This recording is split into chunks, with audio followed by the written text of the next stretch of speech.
Félicitations! Vous venez de terminer ce premier module sur l'analyse des données avec Microsoft Excel.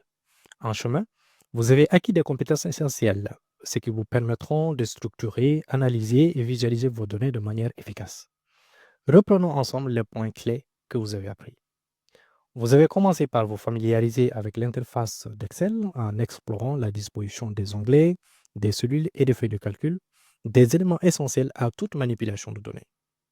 Ensuite, vous avez maîtrisé la saisie et la gestion des données en apprenant à entrer et formater correctement les informations dans les cellules.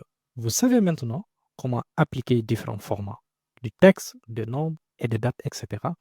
et manipuler les cellules pour une meilleure organisation. Vous avez découvert les fonctions arithmétiques de base comme la somme, la moyenne, le minimum, le maximum, des outils fondamentaux pour réaliser des calculs rapides et précis. Grâce au tri et au filtrage des données, vous pouvez désormais organiser et afficher les informations selon des critères spécifiques, ce qui est très pratique pour des analyses ciblées. Vous avez aussi vu comment la mise en forme conditionnelle vous permet de mettre en évidence visuellement des valeurs importantes ou des tendances dans vos tableaux, qu'il s'agisse des montants élevés, des catégories spécifiques ou d'autres critères. Et enfin, vous avez exploré la création de graphiques simples tels que des histogrammes et des camemberts pour représenter graphiquement vos données et les rendre plus compréhensibles.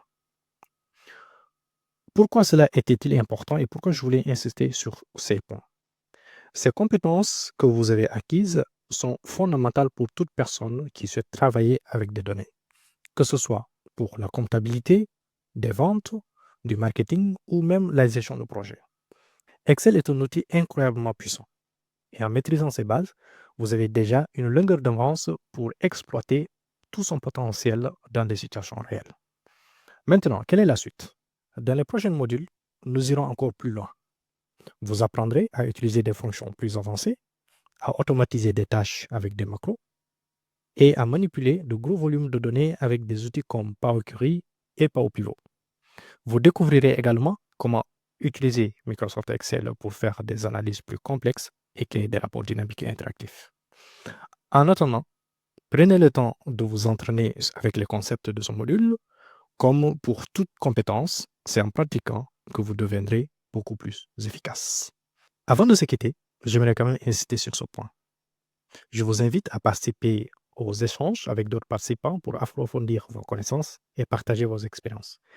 Prenez le temps de noter ce module, évaluer ce module et de nous à l'améliorer, mais aussi à d'autres participants de choisir ce module pour améliorer leurs compétences.